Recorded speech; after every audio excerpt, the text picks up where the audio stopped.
Good evening. Welcome to Syntax Notes, Introduction to Pre-20th Century Text with your host, Miss Andrews. So I'll be taking you on a tour of syntax. How do we create our sentences? What is syntax? The way words are arranged within sentences. And how do we arrange the words in sentences? In English, we arrange subject-verb. We say, I hit the ball, not the ball I hit. We sometimes say the ball was hit by me, but we'll get into that in a video later. Okay, so again, we are subject-verb in English, unless you're Yoda. How writers control and manipulate the sentence is a strong determiner of voice. If you see simple sentences, you think more immaturity, childlike, because children speak in simple sentences. More mature individuals speak in complex sentences. So syntax encompasses word order, sentence length, sentence focus, and punctuation. Another aspect is sentence length. Short sentences following longer sentences shifts attention and vice versa. In Frederick Douglass, in chapter 8, there's a long sentence talking about the death of his mistress, and then there's this shift with a short sentence. Many modern writers put key ideas in short sentences, but it's not always the case, but it's something to look out for. So on your capture sheet for syntax means, go ahead and write word order, sentence length, sentence focus, and punctuation. Syntax. Inverting subject and verb. Am I ever sorry? Placing a complement at the beginning. Hungry, without a doubt. He is. Replacing an object in front of a verb. Sarah, I like, not Susan. So in those sentences, what's the subject and what's the verb? Well, in the first one, I is the subject and the verb is I'm sorry, or am sorry. The subject in the second one is he. What is he? He's hungry. The subject in the third is I, and what about I like. Okay?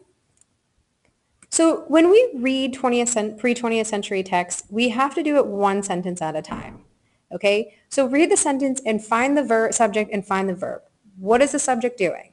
Okay, I now know what's going on. Now I can go to the next sentence.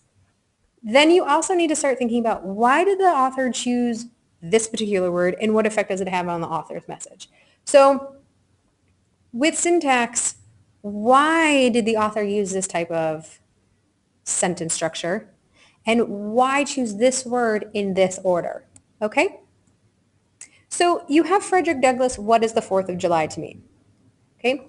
So we're going to read this and then try to see if you can figure out in this one sentence the subject and the verb. Fully appreciating the hardship to be encountered, firmly believing in the right of their cause, honorably inviting the scrutiny of an onlooking world, reverently appealing to heaven to attest their sincerity, soundly comprehending the solemn responsibility they were about to assume, wisely measuring the terrible odds against them. Your fathers, the fathers of this republic, did most deliberately, under the inspiration of a glorious patriotism and with a sublime faith in the great principles of justice and freedom, lay deep the cornerstone of the national superstructure which has risen and still rises in grandeur around you. So that's Frederick Douglass, What is the 4th of July to Me, which is a fabulous speech. And he does sort of hint at the subject when he says they. So we know that the subject is plural. And they doesn't really have an antecedent, but they is referring to what? Okay? It's referring to your fathers. What do your fathers do? Not, my father, Dr. Lampel, but, or your father, whatever, but our founding fathers. And what did the founding fathers do? They did lay, okay? So they did lay the superstructure. Now, see if you can figure out what does the sentence mean, right? So see if you can figure out what the sentence means.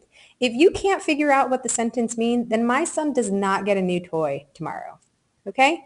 So that's going to hang over your head. Do you really want that? All right, important choice. Do we say your fathers did lay the cornerstone, or do we say the cornerstone was laid by your fathers? Okay? When we go with active and passive voice, think about the emphasis. And in passive voice, there's it's something was done by something. So you're sort of an instrument. So think about that when Frederick Douglass is using passive voice, and think about who is being used by whom. Okay? I will have this video for you and you can watch that. I don't really think that we need to watch it together. Okay? So let's go to the types of sentences that there are. Okay? Periodic sentences. It's you kind of gather up all of this steam and then so like it says there's high tension, there's interest. Okay. And then it says here's my main idea. Okay? So think about this. As long as we ignore our children, refuse to dedicate the necessary time and money to their care, we will fail to solve the problem of school violence. So we're gathering the steam, Think about a snowball. We're making the snowball. It's going down the hill. And then we find out at the bottom, oh, here's my big snowball. We're failing to solve the problem. In comparison, you have a loose sentence that says, here it is. Here's my first part, and now I'm sort of going to add on as I go. So a periodic sentence is a snowball rolling down the hill, gathering steam.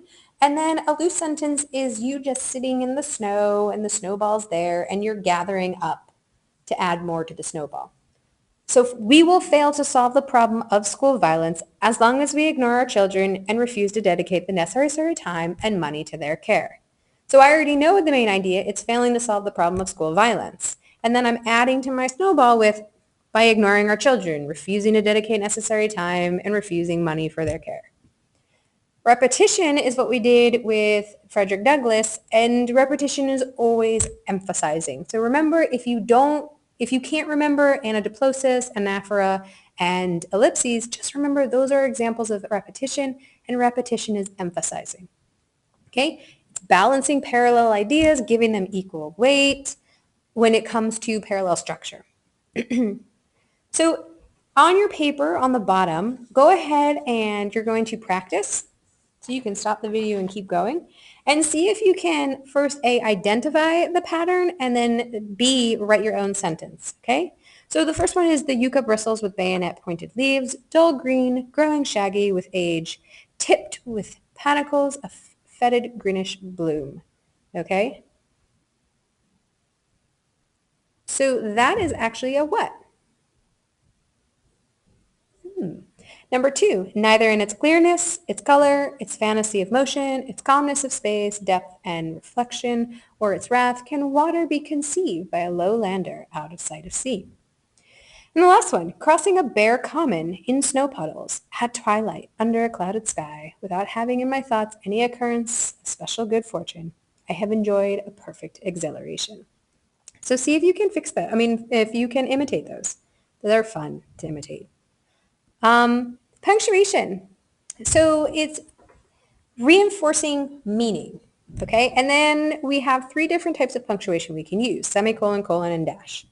So with the colon, it's directing attention to the words that follow, okay? And it's usually between independent clauses if the second summarizes or explains the first. And it's also used to emphasize, right? So here's information that I think is important for you to understand. The semicolon is fun because it says this sentence is equal to this sentence, okay? So again, it's balanced. So if you see a semicolon, think there's balance. The sentence before and the sentence after are equal in weight. And then the dash, Jacob's favorite, okay, it's a sudden change. Okay, so it can convey a casual tone because it's sort of this remark to the side by the author to you, the reader. Okay, so see if you can punctuate this one underneath your practice or on a piece of paper or so. Those who administer wisely. Okay, so see if you can punctuate that. You can stop the video. Again, if you don't punctuate this one correctly, I don't know if my son is going to be able to, get a new t-shirt. He's going to have to walk around in his old elephant t-shirt. Do you really want that on your shoulders? Right. How did your punctuation compared to the punctuation of Andrew Carnegie, who actually said this. Okay, so notice that it was two different sentences, and there is no semicolon because he did not sit there and say that the first sentence is as important as the second sentence. And is there any emphasis in what is inside the parentheses? Questions to ask yourself. All right, so that was it. Fun times, right? This was great. Thanks for joining me.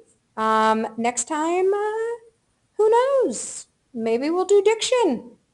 I do take recommendations. Okay, so don't forget to finish this, and we'll talk about it, and you'll turn it in on Monday. Have a great weekend.